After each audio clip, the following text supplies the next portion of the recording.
Assalamualaikum warahmatullahi wabarakatuh. Pada video kali ini saya akan menjelaskan mengenai rata-rata dan modus pada data berdistribusi frekuensi berkelompok. Jadi data yang sudah berdistribusi frekuensi berkelompok itu dia seperti ini. Ada rentang di sini, ada interval dari 31 sampai 37, 38 sampai 44 seperti itu. Jadi untuk data ini ya, data dari 31 sampai 37, F ini menyatakan banyaknya, ada 7.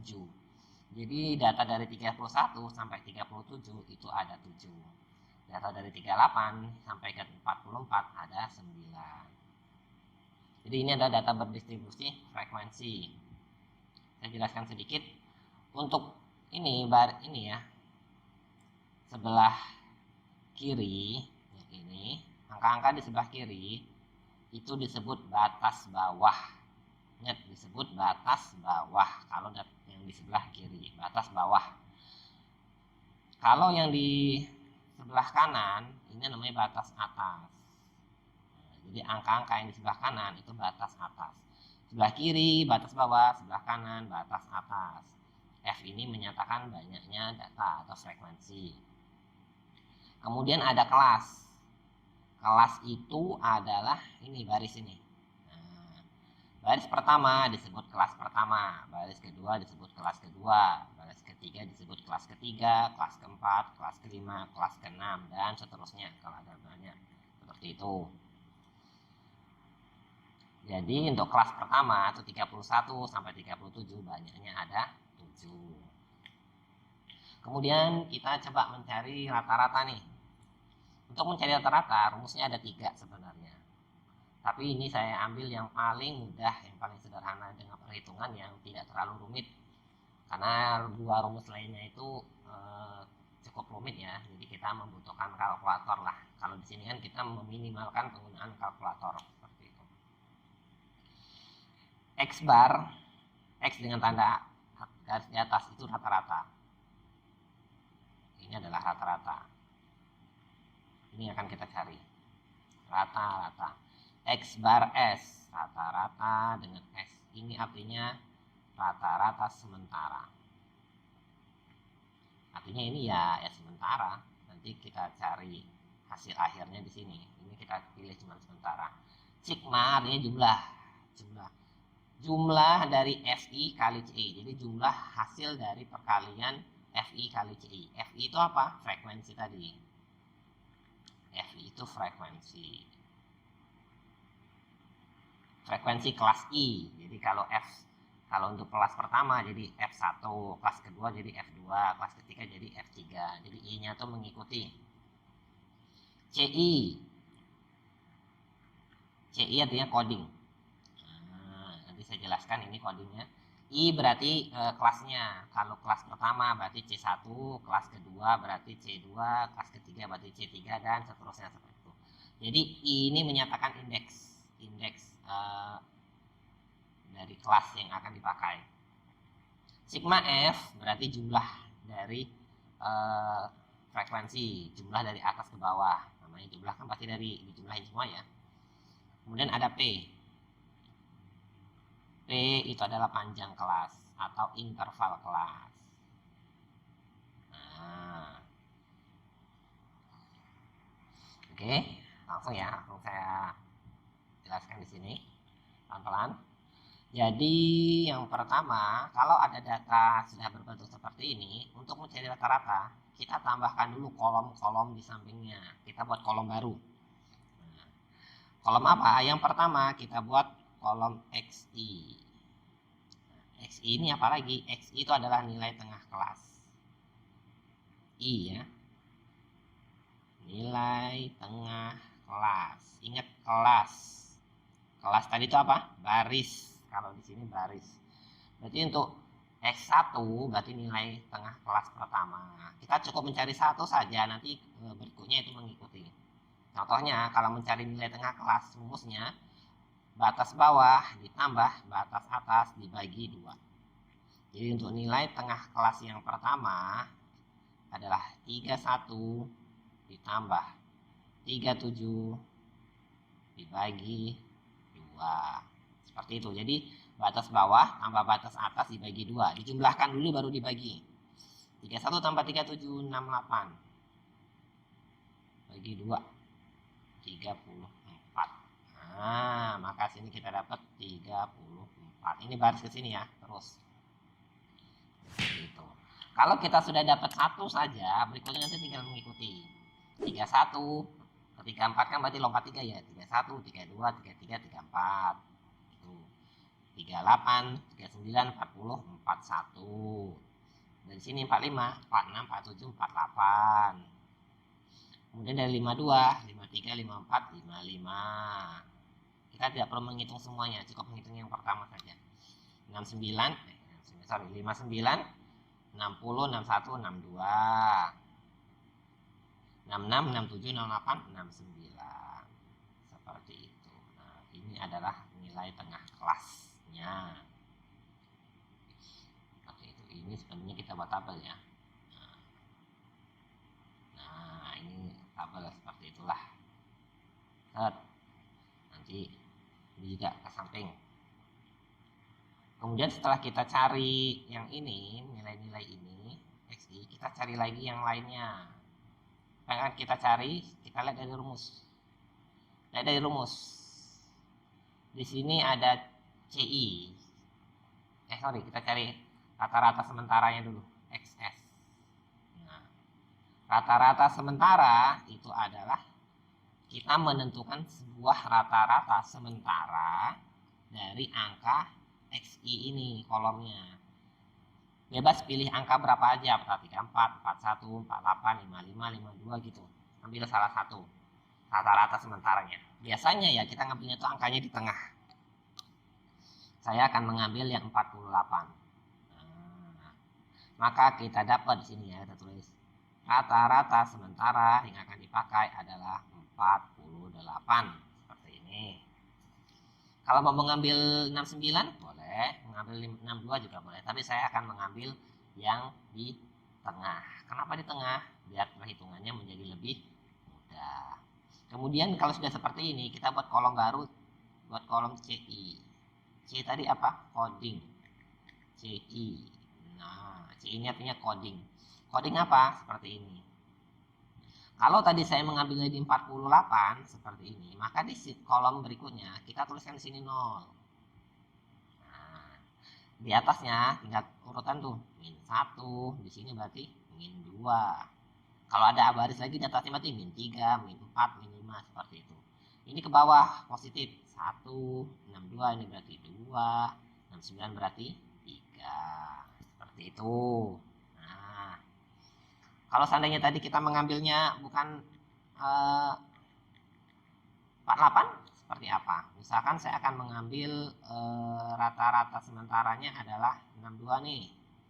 Nah, rata-rata sementara 62. Berarti berapa kita tulisnya di sini? Ini 0. Ini min 1, ini min 2, ini min 3, ini min 4. Kemudian di sini adalah 1. Jadi ke atas negatif, ke bawah positif. Dan ini 48 kita ganti dengan 62. Ya, ini tadi kan tadi permisalan nih 62 nih. Nah, hasilnya kan tadi kan saya akan mengambil 48. Aduh, saya tulis ulang nih berarti. Ini jadi 0, terus jadi min 1, ini min 2, ini dari bawah positif 1, 2 dan 3. Seperti itu. Nah, kemudian setelah ini kita buat garis. Set. Nah, misalkan seperti ini. Duh, kurang lurus, enggak apa-apa ya. Kemudian kita buat lagi, tambahkan kolom. Ini kan ada di rumus ya. FI, CI. Artinya FI dikali CI. FI dikali CI. Apa berarti?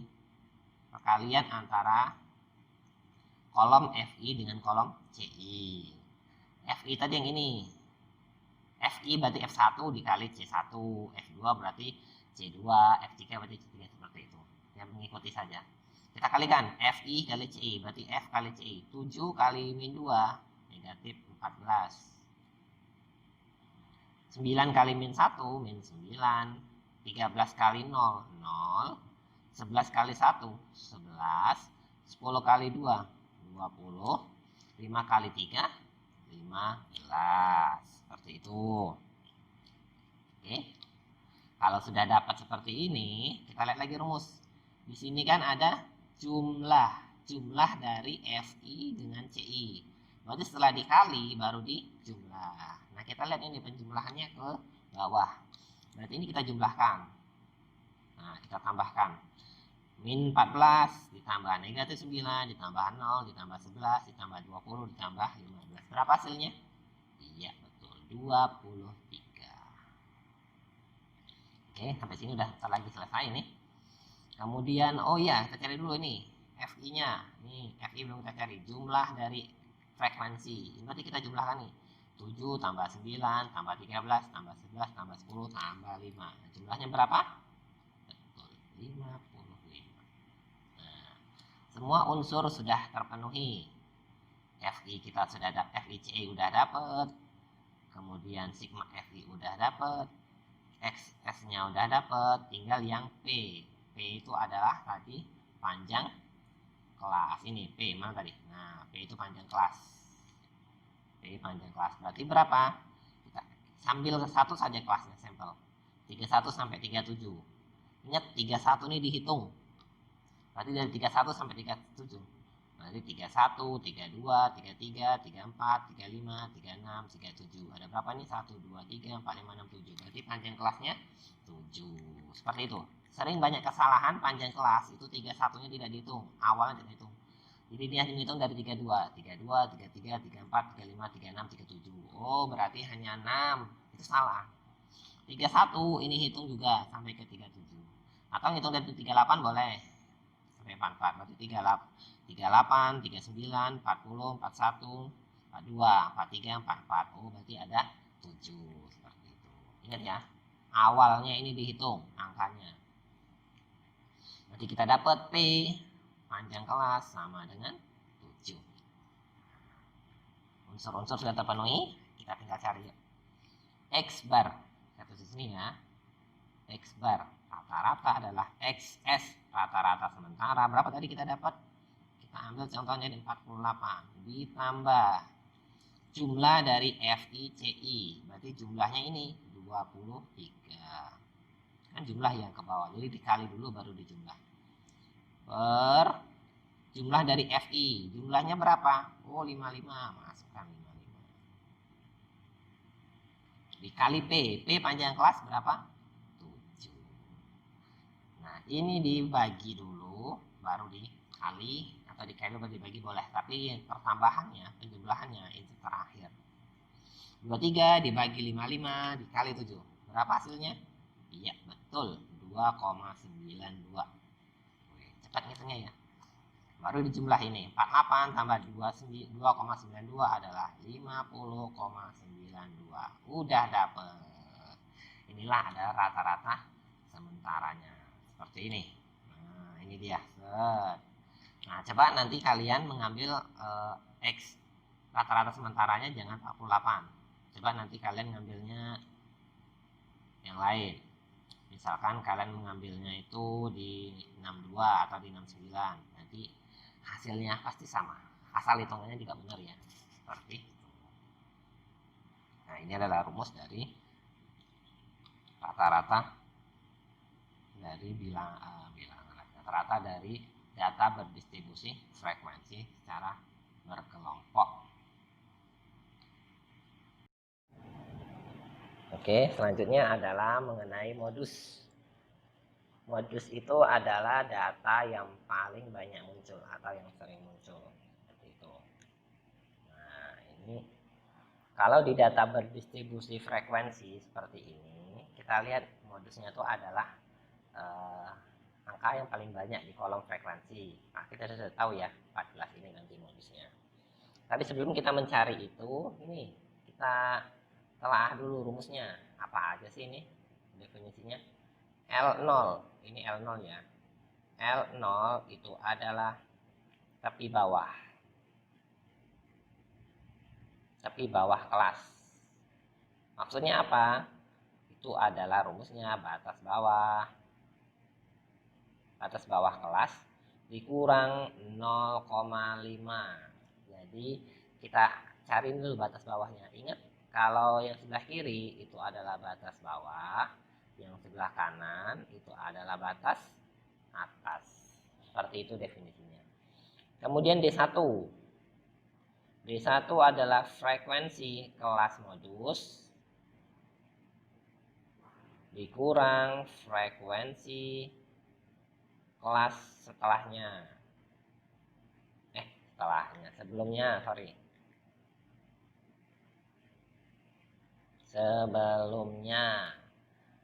Kalau D2 baru setelahnya. Frekuensi kelas modus dikurang frekuensi kelas setelahnya. Nah, seperti ini. Kemudian P. P itu adalah panjang kelas. Oke. Nah, kita lihat dulu caranya menyelesaikannya gimana. Seperti ini. Yang pertama, kita lihat dulu frekuensi. Angka yang paling banyak di kolom ini. Nah, itu adalah modusnya. Yaitu 14. Maka ini adalah kelas modus. Ini adalah kelas modusnya. Berarti nanti batas bawah yang akan kita pakai, batas bawah yang ini nih, yang akan kita pakai nih. Nah, ini batas bawah yang akan kita pakai 55. Yuk, coba kita hitung. L0 adalah batas bawah dikurang 0,5, batas bawah kelas. Berarti 55 dikurang 0,5 sama dengan 54,5. Seperti ini. Ini adalah tepi bawah kelasnya. Tepi bawah. Kalau tadi kan batas bawah. Kalau tepi bawah itu sudah dikurang 0,5. Kemudian D1. D1 adalah frekuensi kelas modus dikurang frekuensi kelas sebelumnya. Maksudnya apa? Kelas modusnya tadi kan 14 ya frekuensinya ya. Dikurang yang atasnya. Maka 14 dikurang 11 sama dengan 3. Sorry, mana tadi? 3. Nah, kalau D2 baru nih dengan kelas yang bawahnya. 14 dikurang 5 sama dengan 9. P apa tadi? Panjang kelas. Kita hitung nih. Dari 55 sampai 60. Tapi 55-nya dihitung. 55, 56, 57, 58, 59, 60. Oh, berarti ada 6. Maka di sini panjang kelasnya itu 6. Terkadang muncul soal di mana kelas modusnya itu berada di bawah sini. Misalkan modusnya adalah 22 misalkan modusnya. Berarti D1-nya berapa? D1-nya adalah 22 dikurang 5. D2-nya berapa? D2-nya kan kelas setelahnya, tetapi ini sudah paling bawah. Artinya berarti 22 dikurang 0. Kenapa? Karena sudah tidak ada lagi kelas setelahnya. Ini sudah paling bawah. Jadi nanti 22 dikurang 0 untuk D2-nya seperti itu. Sama halnya juga misalkan kelasnya itu berada di paling atas. Misalkan frekuensinya di sini nih, 54 misalkan. Maka D1-nya adalah 54 dikurang 0. Kenapa? Karena sudah tidak ada lagi kelas di atasnya. Baru D2-nya 54 kurang 6. Seperti D2. Baru 54 dikurang 6. Jadi tergantung dari hasil pencarian modus kita di atas apa di bawah. Seperti itu ya. Jangan bingung kalau nanti ada soal-soal yang lain. Oke, masuk rumus. Modus. Maka modus MO adalah L0. L0-nya tadi berapa? 54,5. 54,5 ditambah D1. D1 tadi kita dapat 3 per D1 tambah D2 berarti 3 ditambah 9 tutup kurung dikali panjang kelasnya adalah 6. Seperti itu. Ini dijumlahkan dulu ya, baru dibagi kemudian dikali. 54,5 ditambah 3 per 12 dikali 6. 3 per 12. Ingat 6 coret dengan 12. Dapatnya itu 2. Maka kita dapat lagi 54,5 ditambah 3 per 2. 1,5. 54,5 ditambah 1,5 itu adalah 56,0 hasilnya. Maka ini adalah modusnya 56. Oke, kalau ada yang ingin ditanyakan, silahkan ketik di kolom komentar. Jangan lupa di klik like dan subscribe ya. Saya akhiri. Wassalamualaikum warahmatullahi wabarakatuh.